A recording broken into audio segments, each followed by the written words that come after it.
The scent of venison stew hung thick in the air of the hunting cabin, rich with rosemary and wild onions, and Liam Prescott watched the orc woman across from him finish the last spoonful with an intensity that made his chest tighten in ways he did not yet understand.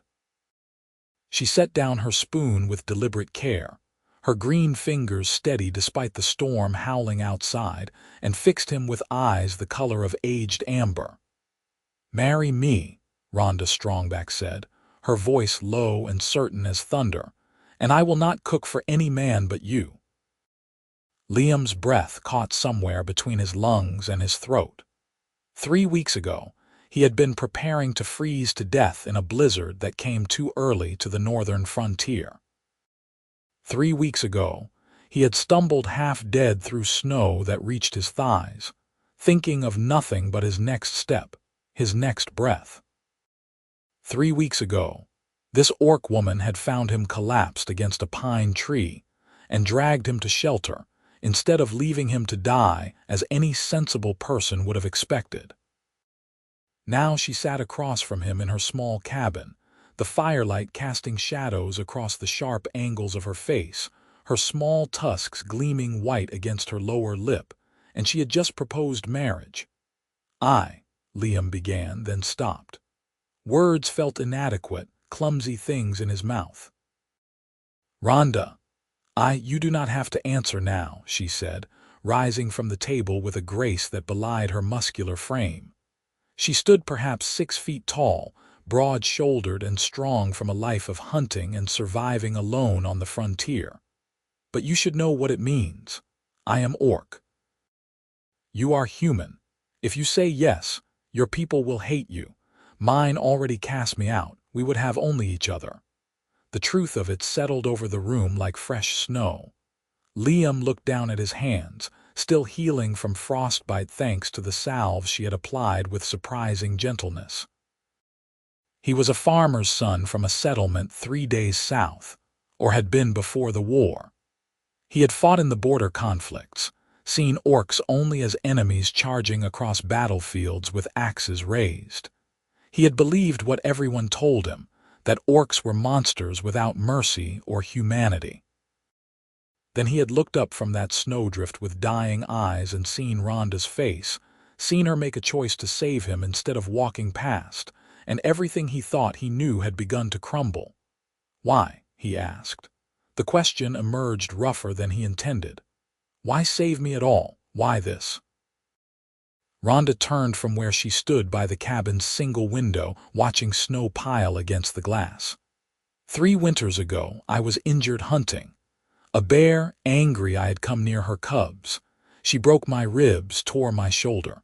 I crawled for 2 days, leaving blood in the snow. I thought I would die." She paused, her jaw tightening. Liam waited, sensing this story cost her something to tell. "A human trapper found me. Old man, scarred face, missing 3 fingers on his left hand. He could have killed me. It would have been easy expected. Instead, he bandaged my wounds. He shared his fire, his food. He asked nothing. When I was strong enough to walk, he sent me on my way with supplies and a warning to stay clear of human settlements." "What happened to him?" Liam asked quietly. "I do not know. I never saw him again, but I remember." Her amber eyes found his. "I remember that one human saw me as something besides a monster. When I found you in that storm, I thought, perhaps this is how debts are paid. Perhaps this is how the world becomes less terrible, one choice at a time." Liam stood, his legs still weak but growing stronger each day. He crossed to where she stood, close enough to see the faint scarring on her shoulder where the bear had mauled her, close enough to smell the wood smoke in her dark hair, braided tight against her skull in the orcish way. "That is why you saved me," he said. "But why marriage?" Why that question now? Rhonda's expression shifted, something vulnerable flickering across her features before she locked it away behind sterner walls. "Because you will be well enough to leave soon. The snow will stop. Spring is coming.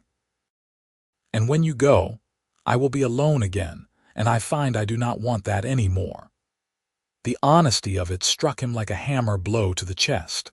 Liam had grown up in a world of careful courtship, proper procedures, families negotiating futures. This blunt declaration of need felt foreign and overwhelming and somehow more real than anything he had experienced before. "I cannot give you an answer yet," he admitted. "Not because I do not," he struggled for words. "Not because you are orc. These past weeks I have seen you. Your kindness. Your strength. The way you hum while cooking, the way you tend the fire. I have seen you, Rhonda, but marriage is not a small thing. I need time to think." She nodded once, sharp and accepting. "Time you have. Think well, Liam Prescott. I will not ask again." The days that followed carried a strange tension, like the moment before lightning strikes.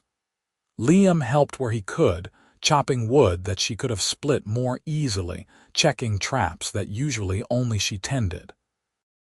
They fell into a rhythm of domestic partnership that felt both natural and terrifying in its implications. She taught him to track deer through winter forest, to read the signs of predators in broken branches and scattered pine needles. He taught her card games his brothers had favored, taught her to read better the human script she had only partly mastered. They talked by firelight about everything and nothing, her childhood in an orc clan that valued strength above all, his memories of planting seasons and harvest festivals, the war they had both survived from opposite sides. "Did you kill humans?" he asked one night, the question emerging before caution could stop it. Rhonda did not flinch from it. "Yes, in battle when they came to burn our villages. Did you kill orcs?" "Yes," Liam said. "We were told it was necessary, that you were all monsters," she finished. "We were told the same of you, that humans were plagues, stealing land and killing without honor." They sat in silence, the weight of those admissions hanging between them. Finally, Liam spoke. "I am sorry for what my people did." "I am sorry as well," Rhonda said. "But we cannot carry all of it, Liam. The war was larger than us. We can only choose what we do now, today, in this place." That night, Liam lay in the small cot she had given him near the fire, staring at shadows dancing across the ceiling, and realized he was falling in love with her. The thought should have terrified him. Instead, it settled into his chest like something that had always belonged there, finally recognized and named. Spring arrived slowly, snow melting into mud and then firm earth.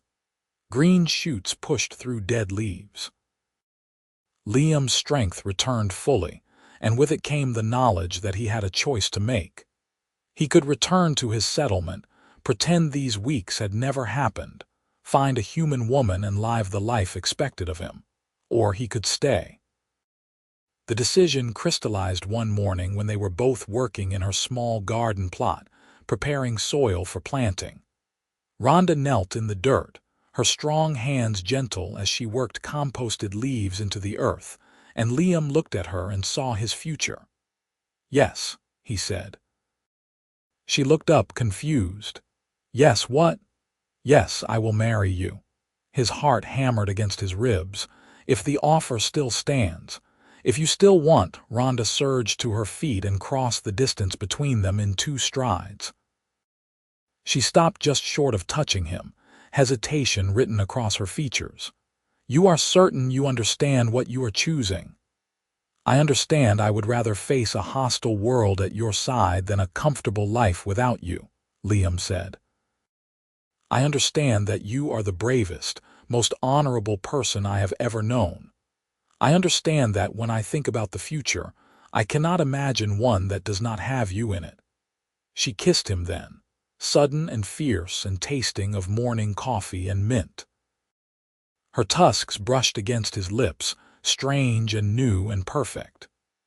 Liam wrapped his arms around her, holding tight, and felt something fundamental click into place. They married themselves in the old way, with no priest or witnesses, speaking vows before the forest and sky. Rhonda wore wildflowers in her hair.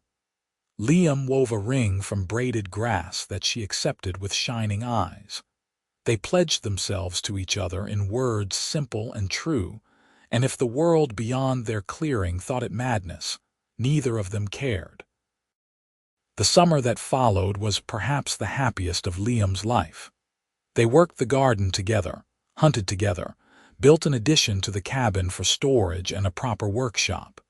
He learned to read the forest the way she did, all its secret languages of birdsong and wind. She learned his favorite songs, the ones his mother used to sing, and her rough voice shaped them into something new and beautiful. But peace on the frontier was always temporary. The trouble arrived on a hot afternoon in late summer, when 3 men from Liam's old settlement came riding up the trail to Rhonda's cabin. Liam recognized them immediately: Thomas Blackwell, Marcus Dale, and John Pike, all former soldiers he had served with during the war. "Liam," Thomas called out, his hand resting conspicuously on his sword hilt. "We heard you were alive. Your family has been worried sick." Liam stepped out onto the porch, very aware of Rhonda behind him in the cabin, listening. "I am well, as you can see. You can tell my family I am safe." "Safe." Marcus's eyes narrowed, scanning the cabin, the orcish totems carved into the doorframe. "What is this place? Where have you been?" "I live here now," Liam said carefully. "I have made a new life." John dismounted, his expression concerned rather than hostile. "Liam, come back with us. Whatever happened, whatever you think you owe whoever found you after the blizzard, you have repaid it. Come home. Your brother is getting married next month. Your mother wants to see you." The mention of his family struck deep. Liam had been avoiding thoughts of them, knowing they would have assumed him dead, knowing his absence had caused them pain. But going back meant leaving Rhonda, and that was not something he could do. "Tell them I am alive and well," Liam said. "Tell them I have married and am happy. They need not worry." Thomas's eyes went cold. "Married? To whom?" Before Liam could answer, Rhonda stepped out onto the porch beside him. She had clearly been working. Her sleeves were rolled up.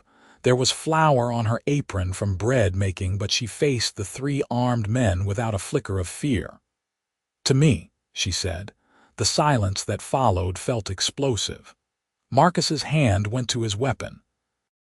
Thomas took a step back, his face twisting with disgust and shock. Only John remained still, his expression unreadable.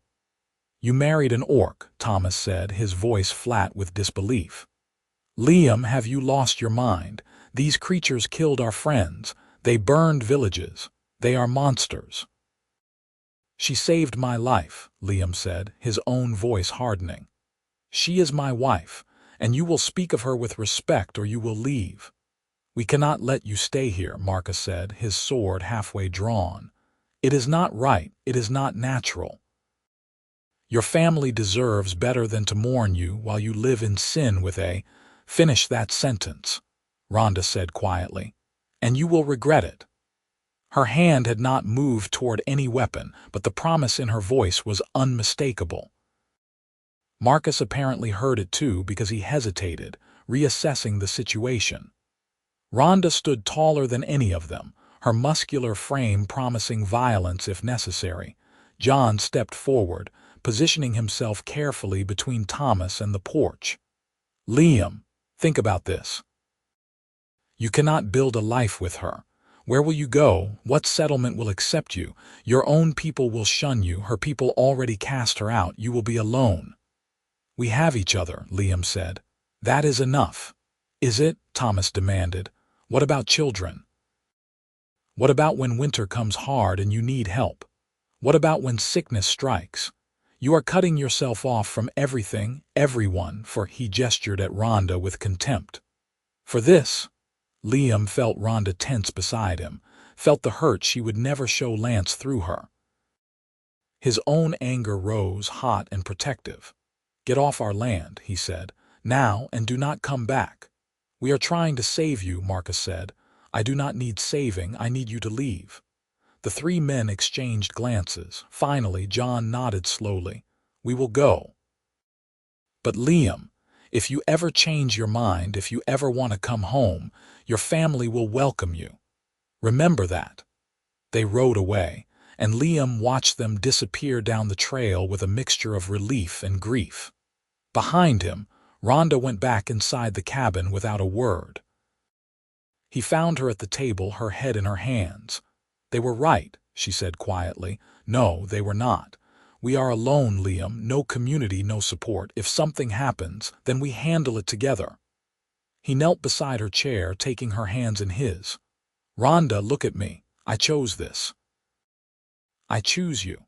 Not because I am foolish or enchanted or confused, but because I love you. Because building a life with you, even a difficult one, is better than any easy alternative. You will come to resent me," she said, and the vulnerability in her voice nearly broke him. "When winter is hard. When you miss your family. When you realize what you gave up." "I gave up nothing that matters," Liam said fiercely. "And I gained everything. Do you understand? You are not some burden I shoulder. You are my wife, my partner, my future. They are wrong, Rhonda. About you, about us, about what is possible." She pulled him up and into her arms, holding him tight enough that his ribs protested. He held her back just as fiercely, and they stayed that way until the light outside shifted toward evening. But the visit had shaken something loose. Over the following weeks, Liam noticed Rhonda growing quieter, more withdrawn. She still cooked, still worked alongside him, but the easy joy had dimmed. He tried to draw her out, but she deflected his concerns with assurances that all was well.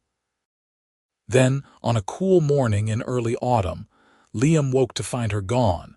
Panic seized him immediately. Her hunting gear was there, her weapons, her pack. She had not left for any normal reason. He dressed quickly and went outside, searching for tracks, for any sign of where she had gone. He found her by the stream, sitting on the bank where they had first kissed after their makeshift wedding. Her shoulders were hunched, her posture defeated in a way he had never seen. "Rhonda," he approached carefully, afraid of saying the wrong thing. "What is wrong?" "I am being selfish," she said without looking at him. "Keeping you here. You should go back, Liam, go to your family, find a human woman, live a proper life." "I have a proper life, here, with you. You have isolation, you have hardship." She finally turned to face him, and he saw tears tracking down her green cheeks. "I love you too much to trap you in this. What those men said was true. I am costing you everything." Liam sat down beside her, close enough that their shoulders touched. "Do you want me to leave?" "No." The word came out broken. "But I want you to be happy more than I want you to stay." "Then hear me," Liam said. He took her hand, threading his fingers through hers. "I am happy. More happy than I ever was in that settlement, following the path laid out for me. Yes, this life is harder. Yes, we are alone. But Rhonda, being with you is not a sacrifice, it is a gift. Every morning I wake up grateful that I get to spend another day beside you. Every night I go to sleep amazed that you chose me. But your family will either accept this or they will not. I hope they do. I hope someday we can build bridges. But if they cannot accept you, then they cannot accept the person I have become, and that is their loss, not ours." Rhonda studied his face, searching for doubt, for resentment, for any sign he was simply saying what she needed to hear. Liam met her gaze steadily, letting her see the truth in his eyes. "You really mean it," she said finally. "Every word. Rhonda, you are not a burden. You are my choice, my best choice, the only one I want." She kissed him then, soft and careful, like she was memorizing the feel of his lips against hers. When they parted, something had shifted in her expression. The doubt had not vanished entirely, but it had receded, pushed back by cautious hope. "Then we should prepare," she said. "Winter will be hard, and we will face it alone." "Together," Liam corrected. "We will face it together."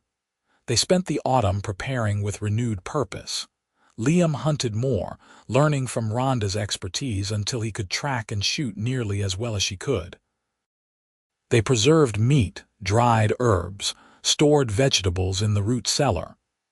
They reinforced the cabin against storms, stocked extra firewood, mended every piece of clothing and gear they owned. But they also took time for joy. They danced to music Liam hummed on clear nights, turning circles in the grass by firelight. They lay on their backs watching meteor showers, making up stories about the stars. They talked about the future, about maybe building a larger house, about finding others like them who lived between worlds. "Do you think there are more?" Liam asked one evening. "Other couples like us?" "There must be," Rhonda said. "The world is large. Not everyone can be full of hate. There must be others who looked across battle lines and saw people instead of enemies. Maybe we could find them someday. Build a community of our own." She smiled at that, the hope in it fierce and bright. Maybe we could. Winter arrived with predictable harshness. Snow piled high, temperatures plummeted, and there were weeks when leaving the cabin was nearly impossible. But Liam and Rhonda had prepared well. They had food, warmth, and each other. The isolation that might have driven others mad felt like sanctuary. Liam taught Rhonda to read more complex texts, working through books he had brought from his old life. She taught him Orcish, the guttural language that came hard to his human tongue but grew easier with practice. They played endless games of cards and dice. They made love in the warmth of their bed while storms raged outside, learning each other's bodies with patient devotion. Midway through winter, Rhonda grew sick with a fever that left her shaking and weak. For 3 terrifying days, Liam tended her with every skill he possessed, keeping her warm, forcing her to drink water and broth, applying cool cloths when the fever spiked. He prayed to gods he barely believed in, bargaining with the universe for her life. On the 4th morning, the fever broke. Rhonda opened her eyes, clear and focused, and found Liam slumped beside the bed, exhausted from days without proper sleep. "You stayed," she said, her voice rough but steady. "Where else would I go?" He managed a tired smile. "You are my wife, in sickness and in health, I remember." She reached out, touching his face with careful fingers. "Thank you." "For what?" "For proving me wrong. I thought when I was so sick that you might leave. That you would realize caring for an orc wife was too much. But you stayed. You fought for me." "Always," Liam said. "I will always fight for you, Rhonda, for us." She recovered slowly, and Liam found himself grateful for every day of her increasing strength. The fear of losing her had clarified something in him, burned away any lingering doubt. This woman, this life, this love, it was worth any price. Spring came again, snow melting into rushing streams, green returning to the world. On the first truly warm day, they walked together to the clearing where they had married themselves, and Rhonda picked wildflowers just as she had a year before. "I want to renew our vows," she said. "Not because I doubt us, but because I want to celebrate that we made it. Through everything, the doubt, the sickness, the isolation, we made it." So they stood in that clearing and spoke their promises again, the words deeper now, weighted with lived experience. When Liam placed a new ring on Rhonda's finger, this one properly made from silver he had traded for, she smiled with such joy that it felt like watching the sun rise. "I love you," she said. "My stubborn, loyal, ridiculous human husband." "I love you," he replied. "My fierce, honorable, amazing orc wife." They worked the garden again that season, planting more than before, expanding their capability. Liam built a chicken coop, and they acquired hens from a traveling merchant who asked no questions and took their coin without comment. The eggs meant better meals, richer food, one more step toward true self-sufficiency. Late that summer, riders appeared again on the trail. Liam tensed, preparing for another confrontation, but Rhonda touched his arm gently. "Wait," she said. "Look." He looked more carefully and realized these were not soldiers from his old settlement. They were a mixed group, 2 humans, 1 orc, and what looked like a half-elf. They approached slowly, hands visible and empty, calling out greetings before they reached the cabin. "Hello, the house," one of the humans called, a woman with graying hair and kind eyes. "We heard there was a mixed couple living out here. We hope to meet you." Liam and Rhonda exchanged glances, cautious hope sparking between them. They stepped out onto the porch together. "I am Liam Prescott," Liam said. "This is my wife, Rhonda Strongback." "Margaret Palmer," the woman said, dismounting. "This is my husband, Seth Palmer, my friend Greta Stoneforge, and Elian Wintermist. We have a settlement about 2 days northeast of here, a place for people like us. People who don't fit in either world." "A settlement?" Rhonda's voice carried careful disbelief. "How many?" "About 30 souls right now," Seth said. He was older, weathered, with the look of a veteran about him. "Mixed couples, mostly. Some who were cast out by their own kind for helping the other side during the war. We have been building something new, something better." Greta, the orc woman, stepped forward. Her husband's hand rested casually on her shoulder, the ease of long partnership evident. "We heard rumors of you too. Thought you might want to know you are not as alone as you think." The conversation that followed lasted hours. They shared stories, compared experiences, talked about the difficulties and joys of building lives across cultural divides. Margaret and Seth had been married for 5 years, having met when Seth had been injured behind enemy lines and Margaret, an orc healer, had saved his life. Greta and Elian had fallen in love during peace negotiations after the war, both serving as translators. "You should visit," Margaret said as evening approached and they prepared to leave. "See what we are building. You would be welcome. No pressure to join permanently, but it would be good for you to know you have options, that you have community if you want it." After they left, Liam and Rhonda sat together on the porch, watching stars emerge in the darkening sky. "What do you think?" Liam asked. "I think," Rhonda said slowly, "that I spent so long expecting to be alone that I forgot other possibilities existed. I think maybe we should visit. See if it is real. And if it is," she turned to him, her amber eyes reflecting starlight, "then maybe we have found something even better than I dared hope. Not just each other, but a future. A real one with friends and community and possibility." They visited the settlement a month later, traveling northeast through forest and across streams. What they found took Liam's breath away. The settlement sat in a valley, perhaps 20 buildings arranged around a central common area. Gardens flourished, children played, and everywhere Liam looked, he saw mixed couples, humans and orcs, elves and dwarves, every combination imaginable working and living together. "It is real," Rhonda whispered, her hand tight in his. They stayed for 3 days, meeting people, hearing stories, seeing the community that had been built from nothing but shared determination and hope. Liam watched Rhonda blossom among people who understood her experience, who did not judge her choices. He saw her laugh with other orc women, saw her share hunting tips and recipes, saw her finally, fully relaxed. On their last evening, Margaret found them sitting by the community fire. "Well," she asked. "What do you think?" "I think," Liam said, looking at Rhonda, "that we should talk about it. Our cabin is our home, but this is family," Rhonda finished. "Something I have not had since my clan cast me out." They returned to their cabin but made plans to visit the settlement regularly. They would keep their homestead, their independence, but they would also join the community for festivals and trade, for mutual support and friendship. It was, Liam reflected, the best of both worlds.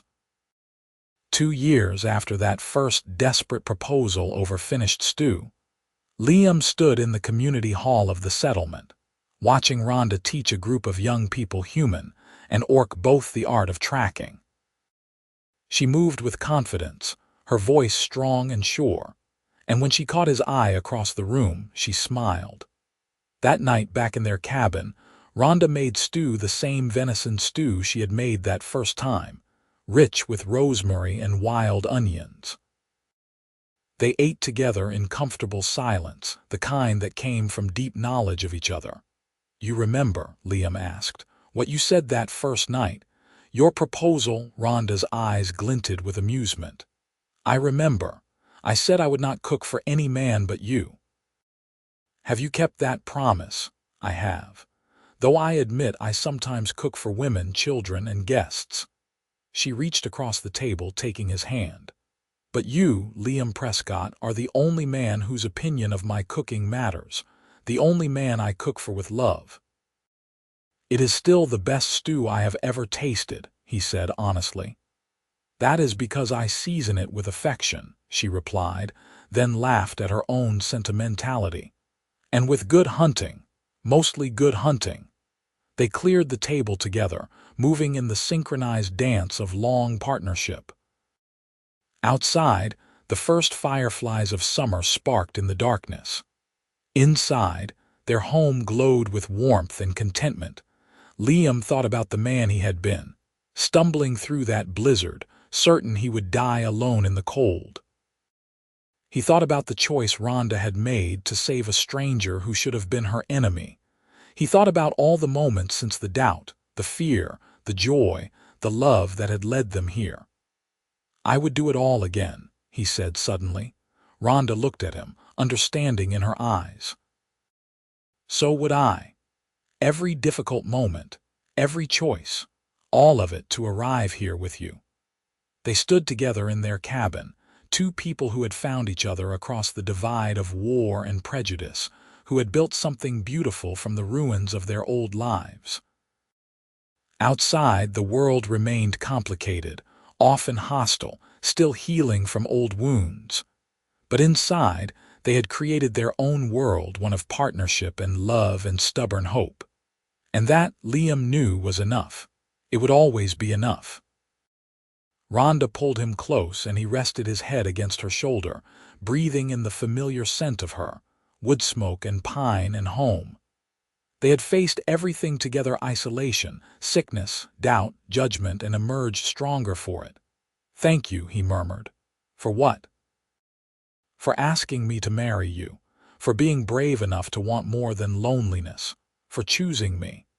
Rhonda kissed the top of his head. "Thank you for saying yes, for staying, for proving that love can exist even where the world says it cannot." They held each other as night deepened around their cabin, two souls who had found their home not in a place but in each other. And in the morning, they would wake together, work together, build their future together, one day at a time. The stew pot sat clean on the shelf, ready for tomorrow's meal. The garden outside held the promise of good harvest. Their bed waited, warm and welcoming.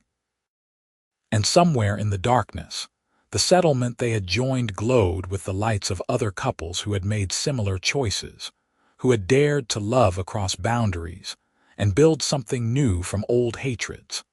Liam had started this journey thinking he would die alone in a storm. Instead, he had found life, love, and a future he could never have imagined. He had found Rhonda, who had set down her spoon one winter night and offered him everything, and he had been wise enough, brave enough to accept.